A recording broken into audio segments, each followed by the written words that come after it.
Assalamualaikum warahmatullahi wabarakatuh.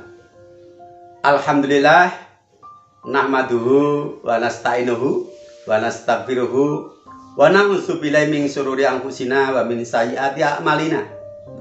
May yahdihillahu bihi fala mudhillalah wa may yudlil fala hadiyalah. Asyhadu an la ilaha illallah wahdahu la syarikalah wa asyhadu anna Muhammadan abduhu wa rasuluhu la nabiyya ba'dah. Allahumma sholli wa sallim wa barik ala Muhammad wa ala alihi washabihi ajmain. Amma ba'd. Saudaraku rahimakumullah, bersyukur kepada Allah Subhanahu wa taala.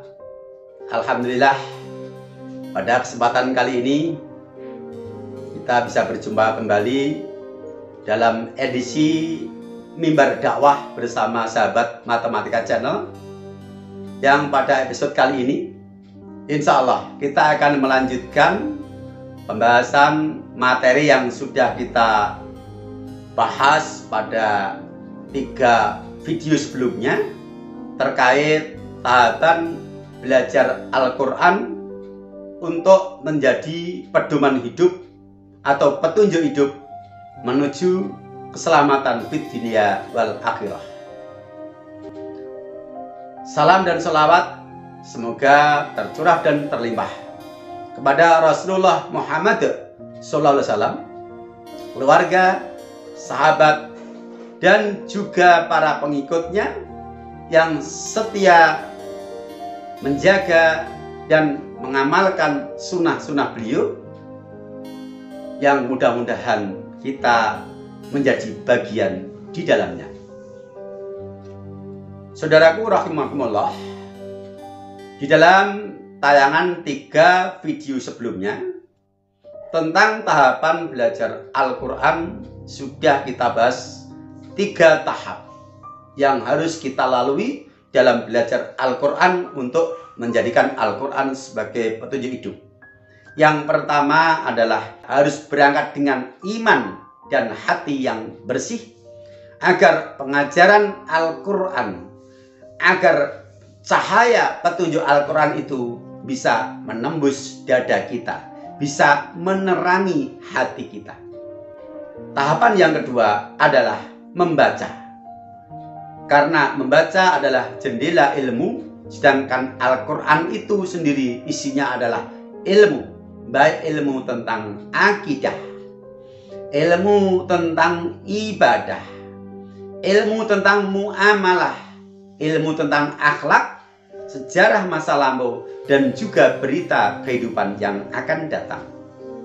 Di samping itu, bahwa membaca itu sendiri bernilai pahala, setiap 1 huruf adalah 10 kebaikan.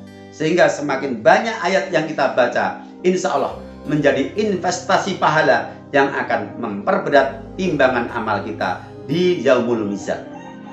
Tahapan yang ketiga adalah mentadaburi ayat-ayatnya. Artinya mempelajari dengan menghayati, memahami kandungan dari ayat-ayat Al-Quran. Karena Al-Quran kebetulan Allah turunkan dengan berbahasa Arab, tetapi Al-Quran tidak dikhususkan untuk orang Arab. Al-Quran adalah untuk semua umat manusia. Maka kewajiban kita adalah mempelajari, memahami kandungan dari Al-Quran itu agar bisa menjadi petunjuk dan penuntun hidup kita. Berikutnya untuk tahapan yang keempat adalah mengamalkan isi dari Al-Quran. Al-Quran Allah turunkan bukan untuk mempersulit hidup manusia.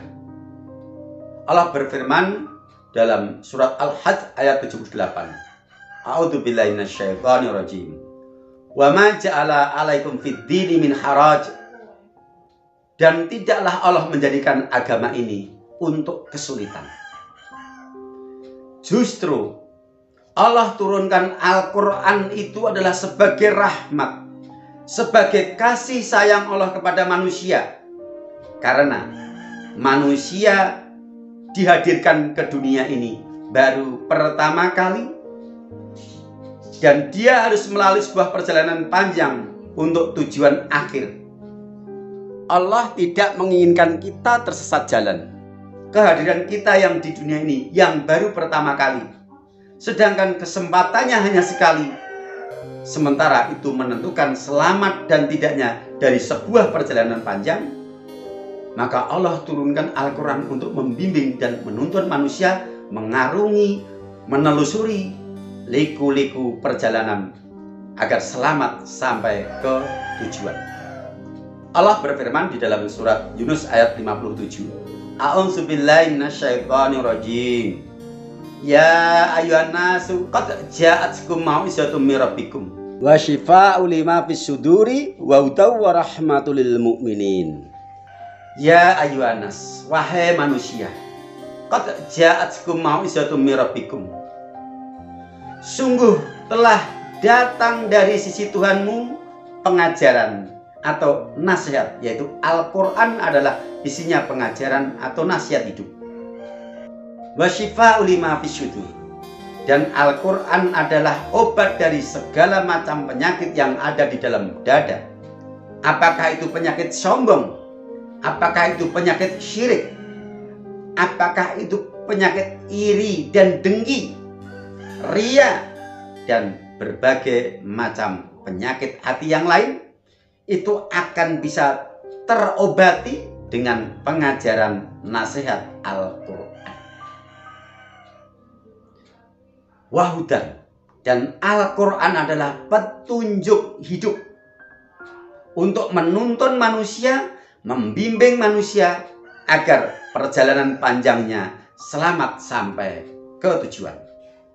Warahmatul lil mu'minin, dan Al-Quran itu adalah bukti rahmat Allah kepada orang-orang beriman, khusus orang-orang beriman. Di dalam surat Yunus ayat 57 yang kita baca tadi, nidanya, seruannya adalah ya ayyuhan nasu, wahai manusia. Ditujukan kepada manusia bahwa Al-Quran itu adalah pengajaran nasihat bagi semua manusia, bahwa Al-Quran adalah obat penyakit yang ada di dalam hati itu untuk seluruh manusia, dan bahwa Al-Quran itu adalah petunjuk hidup adalah bagi seluruh manusia. Akan tetapi dalam kenyataannya tidak semua manusia mau mengambil pengajaran dan nasihat dari Al-Quran. Tidak semua manusia menjadikan Al-Quran untuk menterapi penyakit hatinya. Dan tidak semua manusia mau dan menerima Al-Quran untuk dijadikan sebagai petunjuk hidupnya. Bahkan banyak orang yang menentang dan mengingkarinya. Maka rahmat itu tidak diperuntukkan kepada seluruh manusia, akan tetapi hanya lil mu'minin, bahwa rahmat itu hanya diperuntukkan bagi orang-orang yang mengimani Al-Quran, yaitu orang yang menjadikan Al-Quran sebagai nasihat dan pengajaran untuk kehidupannya, orang yang menjadikan Al-Quran sebagai obat untuk menterapi penyakit-penyakit hatinya, orang yang menjadikan Al-Quran sebagai petunjuk yang membimbing dan menuntun kehidupannya. Kalau tidak memenuhi itu, maka tidak mendapatkan rahmat itu. Artinya bahwa orang-orang yang tidak mengimani Al-Quran itu dijamin tidak akan selamat sampai tujuan dari sebuah perjalanan panjang. Maka di dalam surat Al-An'am ayat 155 Allah berfirman, A'udzubillahi minasyaitonirrajim. Wa hadza kitabun anzalnahu mubarakum fattabi'uhu wattaqu la'alakum turhamun. Ini kitab Al-Quran kami turunkan penuh berkah, maka ikutilah dia dan bertakwalah agar kamu mendapatkan rahmat. Dari ayat ini jelas, agar supaya rahmat Allah itu sampai kepada kita dengan diturunkannya Al-Quran itu, maka ikutilah Al-Quran itu dan bertakwalah. Taat, tunduk, patuh dengan tuntunan bimbingan arahan Al-Quran. maka rahmat itu akan sampai kepada kita. Kasih sayang Allah itu akan sampai kepada kita, sehingga kita selamat sampai tujuan, yaitu kehidupan di yaumul akhir. Di samping itu, di dalam surat Al-An'am juga ayat 153, Rasulullah dalam rangka menjelaskan kepada para sahabat untuk mudah dipahami kandungan dari ayat 153 surat Al-An'am, ketika Rasulullah bersama para sahabat, beliau membuat sebuah garis dengan tangan atau jari beliau di atas tanah, membuat sebuah garis lurus. Kemudian beliau membaca surat Al-An'am ayat 153. Wa anna hadza sirati mustaqima. Dan ini adalah jalanku yang lurus. Fattabi'uhu, maka ikutilah dia. Maksudnya adalah Al-Quran itu jalan yang lurus, petunjuk hidup yang lurus, yang menjamin keselamatan manusia. Maka ikutilah dia. Kemudian Nabi membuat beberapa garis di sebelah kanan dan kiri dari garis lurus yang dibuat pertama tadi. Kemudian beliau mengatakan, ini adalah jalan-jalan selainnya, yang di setiap jalan itu ada setan yang menyerunya. Kemudian Rasulullah membaca, wala tatabi'u subula fattafaraqu bikum an sabilihi. Maka jangan kamu ikuti jalan-jalan yang lain, sehingga akan mencerai berikan kamu dari jalannya, yaitu dari jalan Allah. Artinya, jalan-jalan yang lain yang tidak bersesuaian dengan Al-Quran, yang bertentangan dengan Al-Quran, jangan kamu ikuti, karena itu pasti akan menyesatkan kamu dari jalan yang lurus, akan menyesatkan kita dari jalan Allah, yaitu jalan bimbingan Al-Quran. Apakah itu berupa hukum yang dibuat manusia yang bertentangan dengan Al-Quran? Apakah itu berupa pendapat manusia yang menyalahi atau menyelisih Al-Quran? Apakah itu tradisi yang diagung-agungkan oleh masyarakat yang itu bertentangan dengan Al-Quran? Termasuk subul, jalan-jalan yang lain. Fala tatabi'u subula, maka jangan kamu ikuti jalan-jalan yang lain itu. Fattafaraqu bikum an sabili, karena kalau kamu mengikuti jalan-jalan yang lain yang itu bertentangan menyelisih Al-Quran, pasti kamu akan tersesat dari jalan yang menyelamatkan. Na'udzubillahi min dzalik. Kecuali pendapat manusia, hukum yang dibuat manusia, tradisi yang dilestarikan manusia, itu bersesuaian, tidak menyalahi, tidak bertentangan dengan Al-Quran, tentu itu boleh kita ikuti. Tetapi ketika dia bertentangan, ketika dia menyelisih, wajib kita tinggalkan. Sekali lagi, Al-Quran bukan untuk menyusahkan kita. Al-Quran bukan untuk mempersulit hidup kita. Tetapi Al-Quran adalah untuk membimbing kita, menuntun hidup kita, menunjuki jalan keselamatan bagi kita. Sebagai kasih sayang Allah kepada kita, agar kita di dalam mengarungi kehidupan di dunia ini selamat sampai tujuan. Maka terimalah Al-Quran dengan lapang dada, dengan bergembira. Sebagaimana firman Allah di dalam surat Yunus ayat yang ke-58, sebagai kelanjutan dari ayat yang ke-57 tadi. A'udzubillahi minasyaitonirrajim. Qul bifadlillahi wa birahmatihi fabidzalika falyafrahu huwa khairum mimma yajma'un.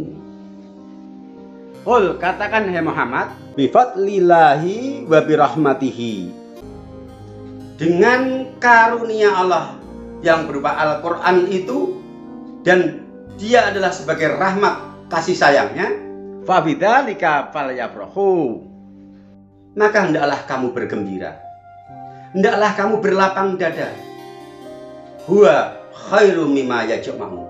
Dia Al-Quran itu adalah lebih baik dari apa saja yang kamu kumpulkan di dunia ini. Apakah yang dikumpulkan manusia di dunia ini?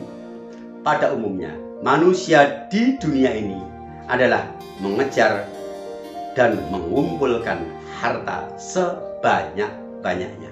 Sebagaimana dalam surat At-Takasur itu. Sampai ke liang kubur itu baru berhenti.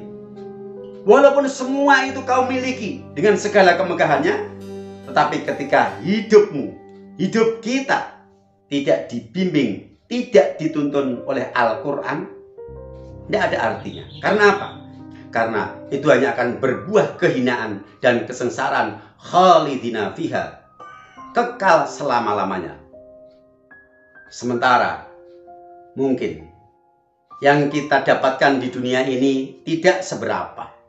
Kemewahan dan kemegahan tidak kita dapatkan.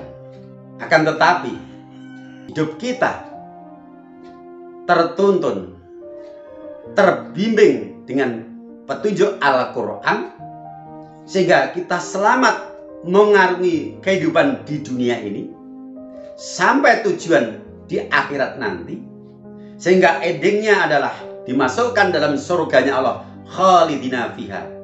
Maka itu semua lebih baik dari apa yang kau banggakan dan kau kumpulkan di dunia ini, tetapi tidak menjamin keselamatanmu di hadapan Allah Subhanahu wa Ta'ala. Maka Rasulullah SAW berwasiat kepada kita, duru ma'a kitaballahi haitsu madar. Beredarlah kamu di mana saja Al-Quran beredar. Artinya apa? Ikuti kemana Al-Quran membimbing, menuntun, dan mengarahkan kita dalam hidup ini. Di dalam hadis yang lain, Rasulullah bersabda, Al-Qur'anu syafi'un musafa'un. Al-Quran itu pemberi syafaat yang diterima syafaatnya di hadapan Allah. Wa makilun musaddaqun. Dan Al-Quran itu adalah pembela yang akan diterima pembelaannya di hadapan Allah Subhanahu wa Ta'ala di yaumul akhir nanti. Faman ja'alahu imaman qadahu ilal jannah. Barang siapa yang menjadikan Al-Quran sebagai imam, maka Al-Quran akan membimbingnya ke surga. Artinya Al-Quran dijadikan sebagai pedoman, penuntun, pembimbing. Itulah yang dimaksud imam.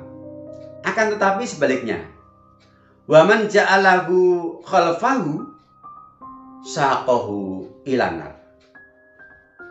Barang siapa yang menjadikan Al-Quran di belakangnya, artinya Al-Quran harus mengikuti kemauannya, Al-Quran disesuaikan hawa nafsunya, saqahu ilanar. Maka Al-Quran akan mendorongnya, akan melemparkannya ke dalam neraka. Na'udzubillahi min dzalik. Maka dari itu, saudaraku rahimakumullah, sekali lagi, Al-Quran itu petunjuk hidup. Maka harus kita pelajari dan kita hayati kandungannya, kemudian kita ikuti dan kita amalkan isinya, agar kita terbimbing selamat sampai tujuan dalam surganya Allah Subhanahu wa Ta'ala. Demikian saya kira yang bisa kita sampaikan pada kesempatan kali ini. Mudah-mudahan bermanfaat. Segala kebenaran datangnya dari Allah. Kekurangan dan kesalahan semata-mata karena kebodohan dan kedhaiban saya pribadi. Mohon maaf dan mudah-mudahan Allah mengampuni. Akhirul kalam. Assalamualaikum warahmatullahi wabarakatuh.